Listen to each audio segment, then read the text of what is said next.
Moving forward.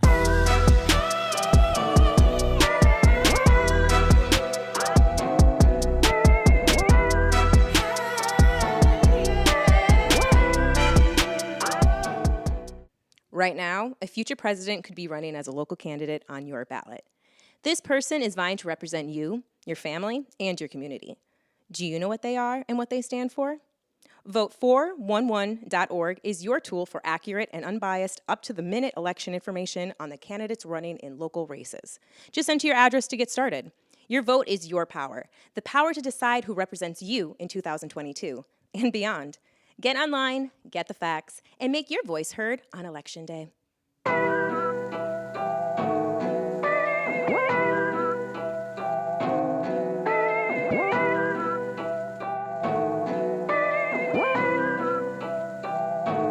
Moving forward.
My name is Scott Adam, and I'm running for state representative of House District 13.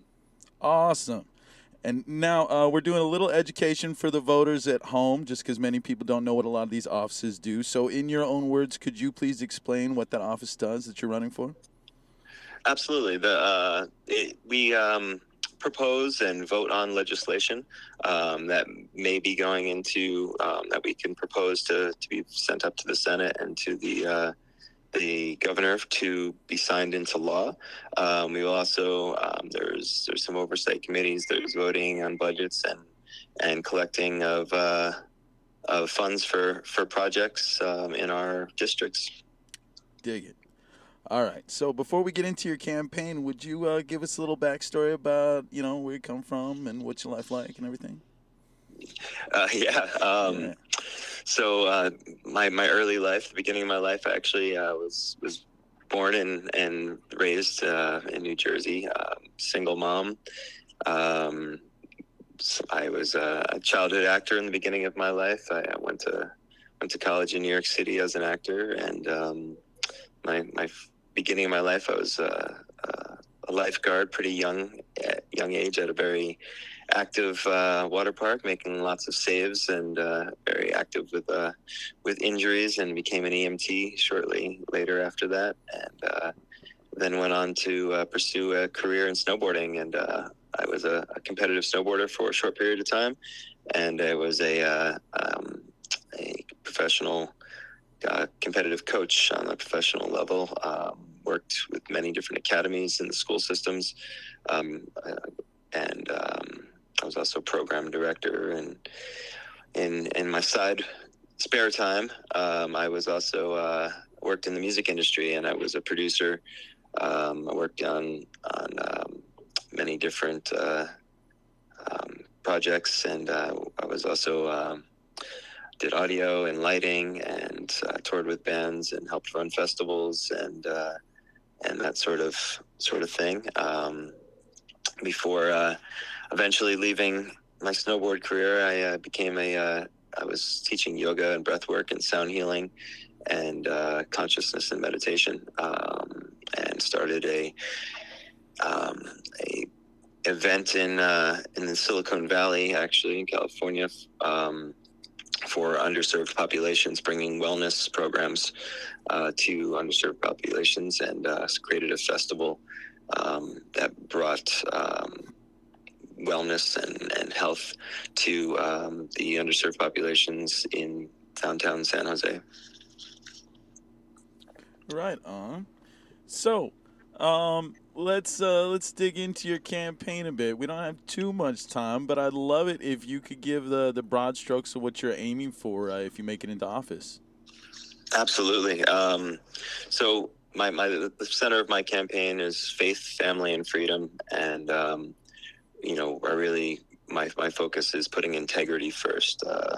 With what I've seen through our political system, it's ripe with fraud and ripe with corruption and projects that take from the taxpayers and don't actually serve the people. And I really believe that politics or political offices should be servants of the people. And unfortunately, for too long, we've had people in office who have been self-serving. And so I'm a fighter, and I want to fight for the goodness of the people, and I want to fight for the next generation. I consider myself not a politician, but more of a statesman, and I want to see a better future and preservation of culture. And unfortunately, it seems that the people who continue to be elected into office make decisions for big corporations and for special interest groups, and not for the people. And it's time that power gets shifted, and that the people have the power sitting in the seats of the elected offices. Okay. Do you have any thoughts regarding the big three problems right now in Hawaii, as far as like homelessness and as far as inflation and housing? Yeah, absolutely. I mean, first of all, we need to change the laws, change ways that we're giving priority or even opening the doors for large corporations to manipulate and take over the lands. We have large big tech oligarchs like Jeff Bezos, who just bought almost all of La Perouse in Maui here.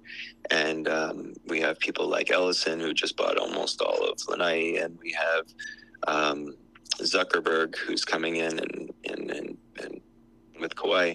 So we have some major legislation that needs to be rearranged in order to give priority to Hawaiian residents and not to the mainland or even international people who come in with the biggest dollar or corporations that are buying up housing. We need to keep our housing and our land purchases for the residents and the people who actually are residing here in the islands. And that's something that needs to be put through right away.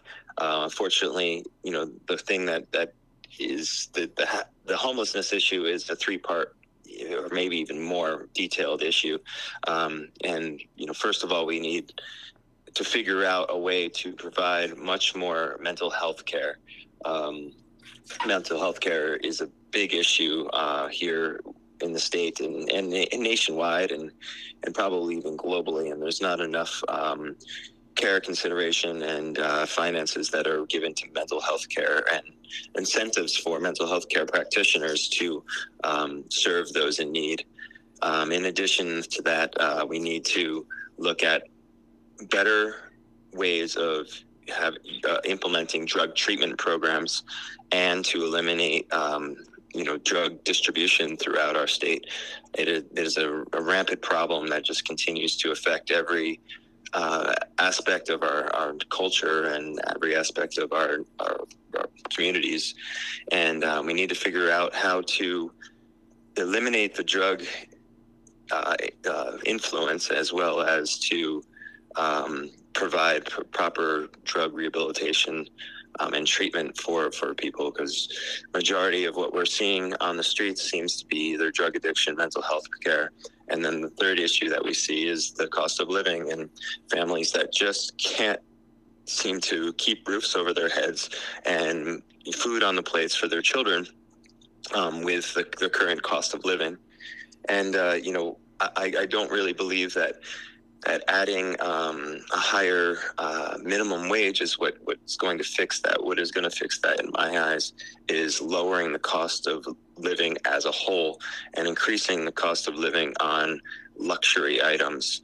I think absolute essential items need to be either tax-free or, completely tax reduced in a great manner to lower prices. Interesting. Is there anything else you'd like to note on your campaign before I ask you our last two questions? No, it's just my campaign is simply here to serve the people and to fight for the next generation. And, I really would like to see the power come back to the people and to be in a place where we have elected Board of Education, we have elected constitutional sheriff, we have an elected Secretary of State. The current power structure does not serve anyone. And so that's really the only thing that's an important message of my campaign. Okay. One thing I'm asking all candidates is, what could you suggest to the people to do right now besides civic engagement? What do you think that the community can do to come together in this time? Well, in general, the community needs to be engaged much more in its civic duties. It's very easy in this life right now with our current distractions through technological advancements and social media to get lost in video games or other aspects. But realistically, the difference and the change occurs when we can step up and actually get engaged with our processes. We need to learn and know what bills are being passed through our county councils as well as through the state legislation.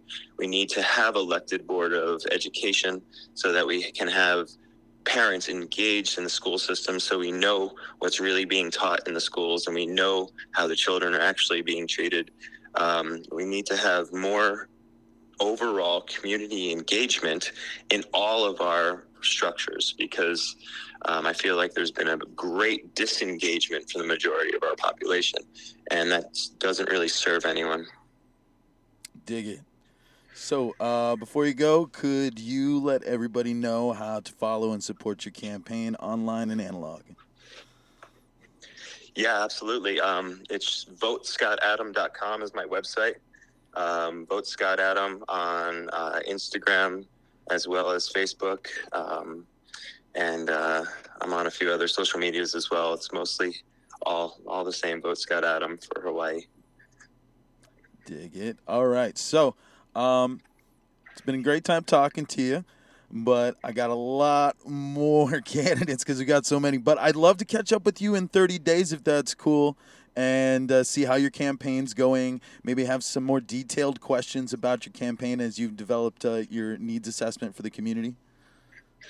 Absolutely, yeah. I would love to talk to you again. Dig it, man. Dig it. Well, thanks for coming on. The voters appreciate it, and I do too, man. And good luck on the campaign trail. Thank you so much, brother. All right. Aloha. Aloha.